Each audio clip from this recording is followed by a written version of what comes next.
രണ്ട് രാജാക്കന്മാർ അധ്യായം 4. വിഷം കലർന്ന ഭക്ഷണം. എലീശ വീണ്ടും ഗിൽഗാലിലെത്തി. അവിടെ ക്ഷാമമായിരുന്നു. പ്രവാചക ഗണം മുൻപിലിരിക്കെ അവൻ ഭൃത്യനോട് പറഞ്ഞു, പ്രവാചക ഗണത്തിന് വലിയ പാത്രത്തിൽ അവിയൽ തയ്യാറാക്കുക. അവരിലൊരാൾ വയലിൽ നിന്ന് സസ്യങ്ങൾ ശേഖരിക്കുമ്പോൾ ഒരു കാട്ടുമുന്തിരി കാണുകയും അതിൽ നിന്ന് മടി നിറയെ കായ്കൾ പറിച്ചെടുക്കുകയും ചെയ്തു. അവ എന്താണെന്ന് മനസ്സിലാക്കാതെ നുറുക്കി പാത്രത്തിലിട്ടു. അനന്തരം അവിയൽ വിളമ്പി ഭക്ഷിച്ചു തുടങ്ങിയപ്പോൾ അവർ നിലവിളിച്ചു, ദൈവപുരുഷ, പാത്രത്തിൽ മരണം പതിയിരിക്കുന്നു.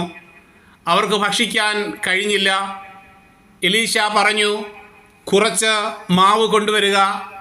അവൻ മാവ് പാത്രത്തിൽ ഇട്ടതിനു ശേഷം ഇനി വിളമ്പി ഭക്ഷിക്കാം എന്ന് പറഞ്ഞു.